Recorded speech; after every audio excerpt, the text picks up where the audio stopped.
Kita mulai dari ring satu dulu. Kita di sini ada almarhum ya, ini yang si mayit lah. Kita tulis si mayit ya. Sebetulnya bisa tulis juga almarhum boleh. Tapi kalau almarhum kan kesannya laki-laki aja gitu Pak. Kalau kita menyebut perempuan almarhumah, jadi repot tuh. Kalau almarhum itu laki-laki, almarhumah perempuan. Intinya orang yang meninggal gitu Pak ya. Makanya saya tulis si mayit aja. Kalau si mayit bisa laki-laki bisa perempuan. Baik, ring satu adalah yang pertama pasangannya, bisa suaminya atau istrinya, Pak. Di sini kita tulis suami, misalnya. Di sini kita tulis istri. Tergantung siapa yang meninggalnya. Kalau yang meninggalnya adalah laki-laki, berarti yang jadi ahli waris adalah istrinya. Kalau yang meninggalnya adalah perempuan, berarti yang jadi ahli waris adalah suaminya. Kan begitu, Pak. Jadi yang pertama tuh ring satu itu adalah pasangannya. Bisa suami, bisa istri, tergantung siapa yang meninggalnya. Gitu ya, yang pertama. Yang kedua adalah orang tuanya, Pak. Nah ini yang penting nih. Orang tua dulu, Pak. Orang tua itu maksudnya ayahnya dan ibunya si mayit. Ayahnya dan ibunya si mayit. Ayah dan ibunya almarhum. Yang berikutnya adalah anak. Anak itu bisa anak laki-laki, bisa anak perempuan. Nah di sini. Nah inilah ring satu, Pak. Ring satu ahli waris. Disebut ring satu, artinya mereka ini adalah ahli waris utama, Pak. Ahli waris utama yang pasti dapat warisan dan tidak bisa dihalangi oleh siapapun. Pasti, Pak. Yang penting warisannya ada. Iya kan? Iya kan? Kalau warisannya nggak ada, apa yang mau dibagiin? Yang penting warisannya ada. Jadi ini adalah ring satu ahli waris, Pak. Ketika ada orang yang meninggal, maka yang pertama kali harus dilihat adalah ring satu ini. Contohnya, di kampung kita ada yang meninggal, terus kita mau lacak. Ini kalau almarhum warisannya dibagiin, siapa aja sih ahli warisnya? Yang pertama kita lacak, itu ring satunya, Pak. Kalau yang meninggal, misalnya Pak Ahmad. Pak Ahmad yang meninggal. Contoh kan Pak Ahmad banyak, Pak. Misalnya Pak Ahmad meninggal, maka yang pertama kali kita cek istrinya dulu. Ini Pak Ahmad ini ketika meninggal masih punya istri atau enggak? Berarti kalau punya istri berarti kan istrinya. Nah itu juga tuh. Pertanyaan berikutnya berapa? Kita jangan masuk itu dulu, Pak. Itu agak rumit itu. Nah sekarang istri ya. Istri. Oh istrinya ada. Oke. Langkah yang berikutnya adalah bolehlah kita lihat anak dulu lah, biasanya kan anak dulu. Pak Ahmad itu ketika meninggal dia punya anak atau tidak?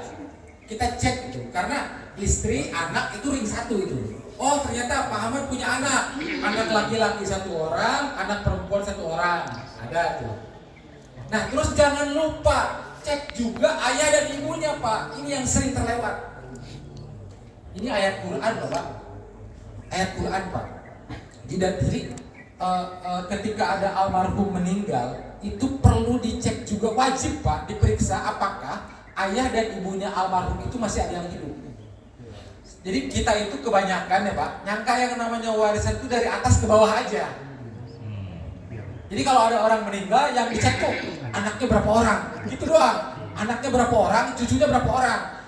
Dari kesannya warisan itu dari atas ke bawah aja. Padahal sebetulnya warisan juga bisa dari bawah ke atas.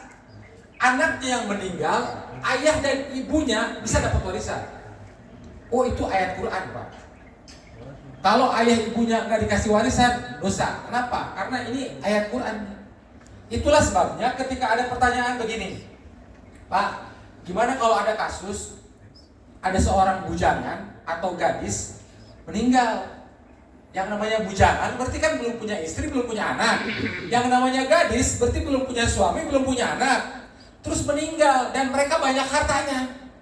Misalkan udah kerja, udah punya tabungan, udah punya kendaraan, udah punya rumah, bisa jadi kan Pak? Tapi mereka belum punya suami, belum punya istri, meninggal. Pertanyaannya, jatuh ke siapa warisannya? Hartanya kan? Istri belum punya, suami belum punya, anak belum punya karena masih bujangan, masih gadis. maka yang pertama kali dicek itu adalah orang tuanya, Pak. Kalau ada ayahnya dan ibunya masih lengkap ke ayah ibunya, udah warisan selesai. Warisan selesai, tidak bisa lari ke yang lain. Pasti akan habis di ibunya dan ayahnya. Gitu. Maka anak itu hartanya jatuh ke ibunya dan ayahnya. Dan tidak akan ada lagi yang dapat warisan selain dua orang itu. Diambil orang tuanya semuanya, aturannya gitu, Pak. Ketika kasusnya kayak tadi gitu ya. Nah, jadi ini ring 1. Ini yang sering kali terlewat. Jangankan ayah ibu, Pak, kakek nenek aja mungkin dapat warisan. Misalnya, kalau kakeknya meninggal, cucunya dapat warisan itu biasa, Pak. Tapi yang kejadian langka itu kalau cucunya yang meninggal, yang dapat warisan itu kakeknya. Itu mungkin terjadi, meskipun jarang. Tapi mungkin terjadi kan? Mungkin terjadi karena yang namanya umur kan kita nggak tahu. Bisa jadi cucunya meninggal, kakeknya masih sehat. Bisa jadi, kan begitu. Meskipun ini langka lah kejadian. Tapi kalau anaknya yang meninggal, ayah ibunya masih hidup, itu banyak, masih banyak. Sehingga ini ring 1, Pak ya. Ring 1 ahli waris. Oke, baik. Kemudian kita masuk ke ring 2. Ring 2 itu ada ring 2 atas, ada ring 2 bawah. Ring 2 bawah itu adalah cucu dari anak laki-laki. Cucunya boleh yang laki-laki, boleh yang perempuan. Cucunya boleh yang laki-laki, boleh yang cucu yang perempuan. Jalur dari anak laki-laki. Ini disebutnya ring 2 bawah. Kemudian ring 2 atas. Ring 2 atas itu barisan kakek nenek. Kakek dan nenek dari pihak ayah. Kakek dan nenek dari pihak ayah. Kemudian kalau dari pihak ibu, nenek saja. Nenek saja. Ini ring 2 atas, Pak. Ring 2 atas. Oke, kita masuk ke ring 3. Oh, sebelum ke ring 3, pertanyaan saya gini, Pak. Pertanyaan saya,